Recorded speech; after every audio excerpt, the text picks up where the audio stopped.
ನಮಸ್ಕಾರ. ಸೂಪಗುರು ಯೂಟ್ಯೂಬ್ ಚಾನೆಲ್ಗೆ ಸ್ವಾಗತ.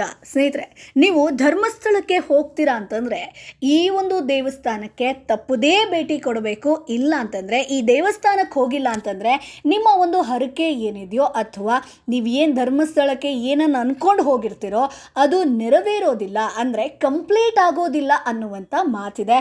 ಹಾಗಾದರೆ ಅದು ಯಾವುದಪ್ಪ ದೇವಸ್ಥಾನ ಅಂತ ನೀವು ಯೋಚಿಸ್ತಾ ಇದ್ದೀರಾ?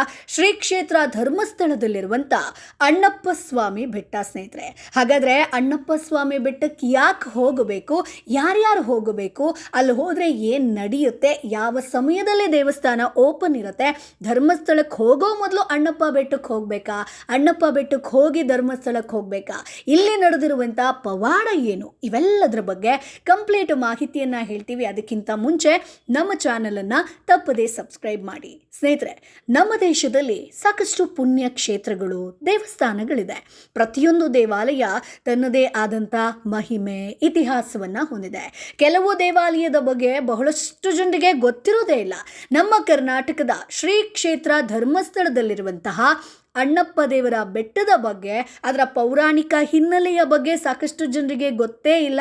ಇಲ್ಲಿ ಏನಕ್ಕೆ ಹೋಗಬೇಕು, ಅಥವಾ ಸಾಕಷ್ಟು ಜನರಿಗೆ ಇಲ್ಲೊಂದು ದೇವಸ್ಥಾನ ಇದೆ ಅನ್ನುವಂಥದ್ದೇ ಗೊತ್ತಿಲ್ಲ. ನೇತ್ರಾವತಿ ನದಿ ದಂಡೆಯ ಮೇಲಿರುವಂಥ ಪುಣ್ಯಕ್ಷೇತ್ರ ಧರ್ಮಸ್ಥಳ ಪ್ರಸಿದ್ಧ ಯಾತ್ರಾ ಸ್ಥಳದಲ್ಲಿ ಒಂದು. ಇಲ್ಲಿ ನೆಲೆ ನಿಂತು ಭಕ್ತರನ್ನ ಕಾಯುತ್ತಿರುವಂತಹ ಶ್ರೀ ಮಂಜುನಾಥ ದೇವನ ಮಹಿಮೆ ಅಪಾರವಾದದ್ದು.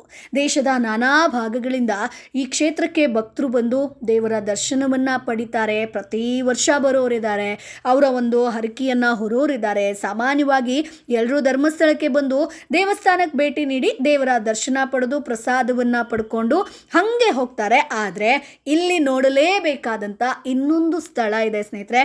ನೀವು ಈ ದೇವಸ್ಥಾನಕ್ಕೆ ಬಂದು ಹೋದರೆ ಮಾತ್ರ ನಿಮ್ಮ ಧರ್ಮಸ್ಥಳದ ಆ ಒಂದು ಜರ್ನಿ ಏನಿದೆಯೋ ಅಥವಾ ದೇವರ ಒಂದು ಕಾರ್ಯ ಏನಿದೆಯೋ ಅದು ಕಂಪ್ಲೀಟ್ ಆಗುತ್ತೆ. ಅದೇ ಅಣ್ಣಪ್ಪ ಸ್ವಾಮಿಯ ಬೆಟ್ಟ ಸ್ನೇಹಿತರೆ. ಧರ್ಮಸ್ಥಳದ ಹೊಸ ಬಸ್ ನಿಲ್ದಾಣದಿಂದ ಪಶ್ಚಿಮಕ್ಕೆ ಅಂದರೆ 1.5 ಕಿಲೋಮೀಟರ್, ಹಾಗೆ ಶ್ರೀ ಮಂಜುನಾಥ ದೇವಾಲಯದಿಂದ ಅರ್ಧ ಕಿಲೋಮೀಟರ್ ದೂರದಲ್ಲಿ ಆಗ್ನೇಯ ದಿಕ್ಕಿನಲ್ಲಿ ಅಣ್ಣಪ್ಪ ದೇವರ ಬೆಟ್ಟ ಇದೆ. ಶ್ರೀ ಮಂಜುನಾಥ ದೇವರು ಧರ್ಮಸ್ಥಳದಲ್ಲಿ ನೆಲೆಯೂರೋದಕ್ಕೆ ಮುಖ್ಯ ಕಾರಣನೇ ಅಣ್ಣಪ್ಪ ದೇವರು ಸ್ನೇಹಿತರೆ. ಭೂಮಿಯ ಮೇಲೆ ಧರ್ಮವನ್ನು ಸ್ಥಾಪಿಸೋದಕ್ಕೆ ಪರಶಿವನು ಕಳುಹಿಸಿಕೊಟ್ಟಂತಹ ಕಾಳರಾಹು, ಕುಮಾರಸ್ವಾಮಿ, ಕಾಳಕಾರ್ಯ, ಕನ್ಯಾಕುಮಾರಿ, ಹೀಗೆ 4 ದೇವತೆಗಳ ದೂತನೇ ಇದೇ ಅಣ್ಣಪ್ಪ ದೇವರು ಸ್ನೇಹಿತರೆ. ಅಣ್ಣಪ್ಪ ದೇವರು ಈ ಧರ್ಮ ದೇವತೆಗಳ ಆಜ್ಞೆಯಂತೆ ಮಂಗಳೂರಿನಲ್ಲಿ ಒಂದು ದೇವಸ್ಥಾನ ಇದೆ, ಅಂದರೆ ಕದ್ರಿ ದೇವಸ್ಥಾನ. ಸೊ ಮಂಗಳೂರಿನ ಕದ್ರಿಯಿಂದ ಶಿವಲಿಂಗವನ್ನು ತರಬೇಕು ಅಂತ ಧರ್ಮಸ್ಥಳದಿಂದ ಅದನ್ನು ಸ್ಥಾಪಿಸಬೇಕು ಅನ್ನುವಂಥ ಒಂದು ಅಣ್ಣಪ್ಪ ತನ್ನಂತಹ ಶಿವಲಿಂಗವೇ ಇವತ್ತು ಶ್ರೀ ಮಂಜುನಾಥ ದೇವರಾಗಿ ಪ್ರಸಿದ್ಧಿಯಾಗಿರುವಂಥದ್ದು. ಇದೇ ಅಣ್ಣಪ್ಪ ದೇವರು ಶಿವಲಿಂಗವನ್ನು ಕದ್ರಿಯಿಂದ ತಂದಿರುವಂಥದ್ದು ಸ್ನೇಹಿತರೆ. ಅಂದರೆ ಅಪ್ಪಣೆ ಆಗುತ್ತೆ ಅವರಿಗೆ. ನಂತರ ಅಣ್ಣಪ್ಪ ದೇವರು ಅಣ್ಣಪ್ಪ ಬೆಟ್ಟದಲ್ಲಿ ನೆಲೆ ನಿಂತು ಧರ್ಮಸ್ಥಳ ಕ್ಷೇತ್ರದ ರಕ್ಷಣೆಯನ್ನು ಮಾಡ್ತಾರೆ. ಅಂದರೆ ಇಲ್ಲಿ ನೀವು ಧರ್ಮಸ್ಥಳಕ್ಕೆ ಹೋಗಿ ನೀವು ಏನು ಬೇಡ್ಕೊಳ್ತಿರೋ ಅಥವಾ ಅಣ್ಣಪ್ಪ ಬೆಟ್ಟಕ್ಕೆ ಹೋಗಿ ನೀವು ಏನು ಬೇಡ್ಕೊಳ್ತಿರೋ ಅದೆಲ್ಲವೂ ಕೂಡ ನೆರವೇರುತ್ತೆ.